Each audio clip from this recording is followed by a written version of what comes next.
Hello model car fans, welcome to the Muscle Car Modeler. My name is Raul, and this week I'm going to show you my completed 71 Camaro SS396 Rally Sport restoration project here, which if you've been following along on the channel I've been restoring, and it was a built-up that was torn apart and stripped already, and I bought it that way. The 71 Camaro, it had gone through a few changes from the 70 Camaro, just some noticeable changes. One of the things, the emblem on the front right here, in 70 it was black, but in 71 it changed to the red C. And then the biggest difference everybody notices is the bucket seats.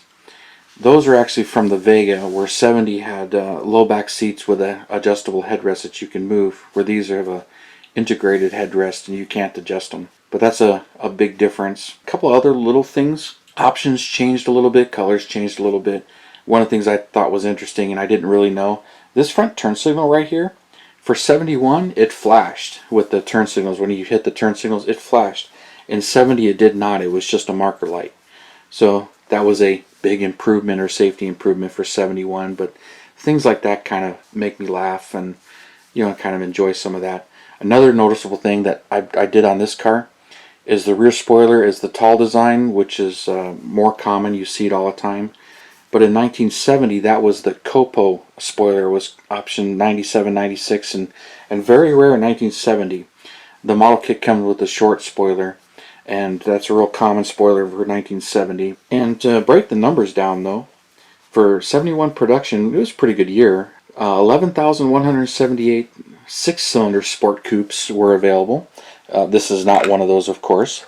And the six-cylinder, only the 250 cubic inch was available. The 230 was available in 1970, but it was dropped for 71, so a six-cylinder Camaro came with the big 250 cubic inch six. But another 103,452 eight-cylinder Camaros were made in the sport coupes. There was no convertible for 70-71, but they were all, of course, this fastback design that we're so familiar with today. But to break the numbers down even further, the Z27, and yeah, that's the actual RPO code, is the SS package. 8,377 of those were manufactured, and they came standard with a 350 cubic inch engine, and your choice of automatic or manual. Manuals are also pretty rare.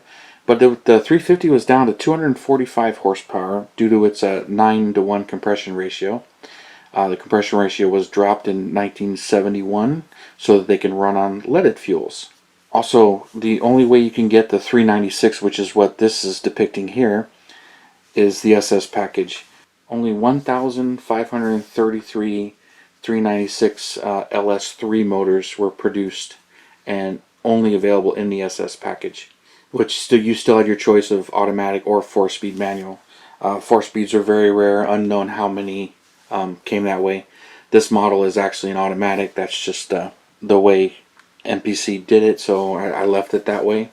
Of those, the RS package, which is a Z28 package, 18,404 were manufactured total Camaro production for the RS package. It's unknown how many RS SS 396 cars there actually are, but pretty small amount considering there was only 1,533 of the 396. And the 396 compression was dropped to 8.5-to-1 and was now making only 300 horsepower versus the 350 horsepower rating in 1970. 72 numbers actually drop even more because they go to the net horsepower rating instead of gross. So there's a steady progression of lower horsepower depending on the years. 71 still did pretty good. And the SS396 10-bolt rear end was the only rear end that offered. The 12-bolt was no longer available. That was only in 1970. That was the last year for that. I did it with these wheels. They were pretty much the common wheels for the Camaro in that year. And only the 396s had the black tail panel as seen here. Also, another noticeable thing was 1971, the badge on the trunk, which is gone with the spoiler, only said Camaro.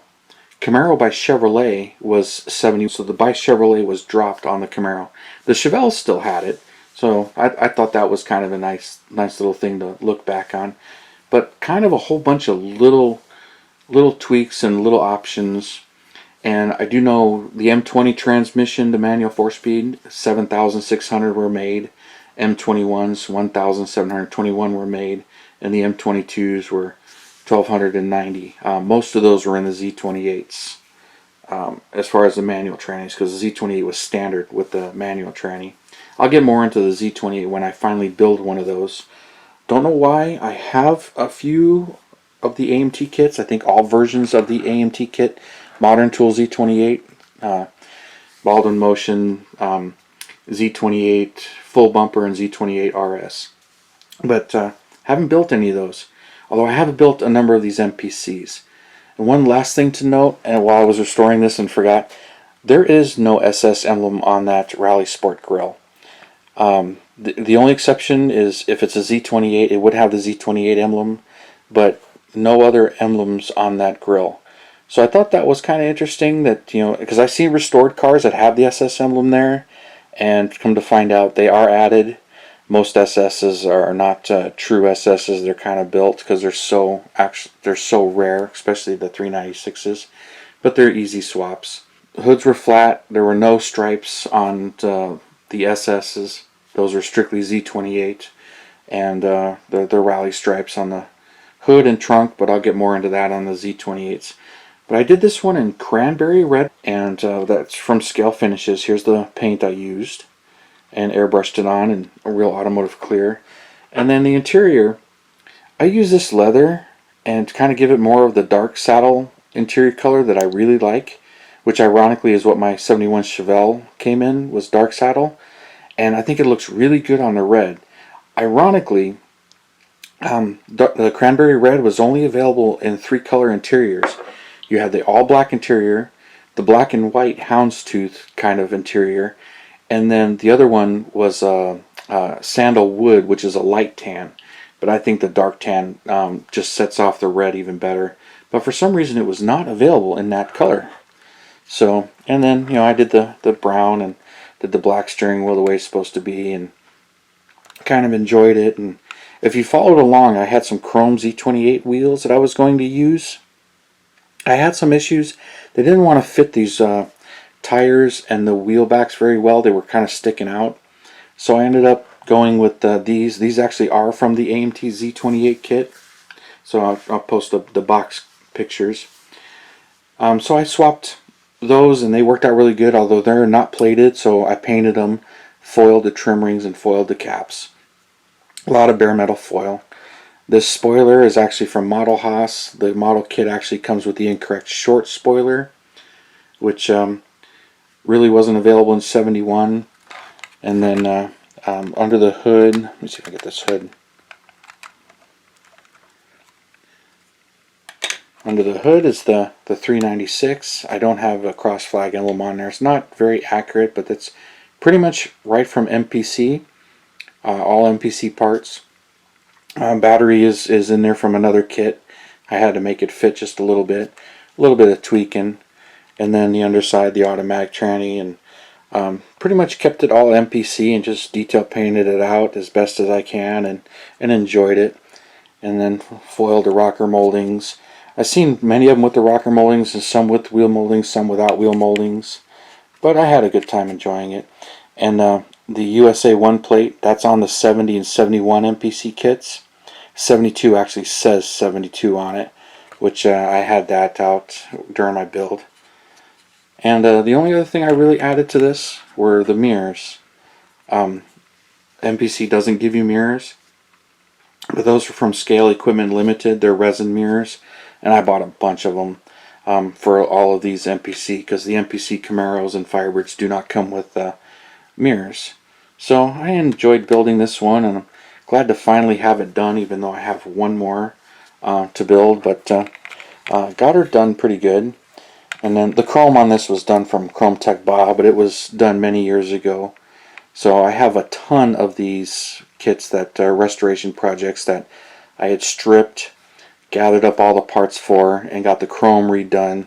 So I get asked all the time, you know, who did my chrome or who's doing my chrome now, but Chrome Tech Bob did them all, and I've had so many of them done, and I've got such a pile of restoration projects that you know, it'll keep me busy for a while, and the chrome has been done, and they've been done for a long time.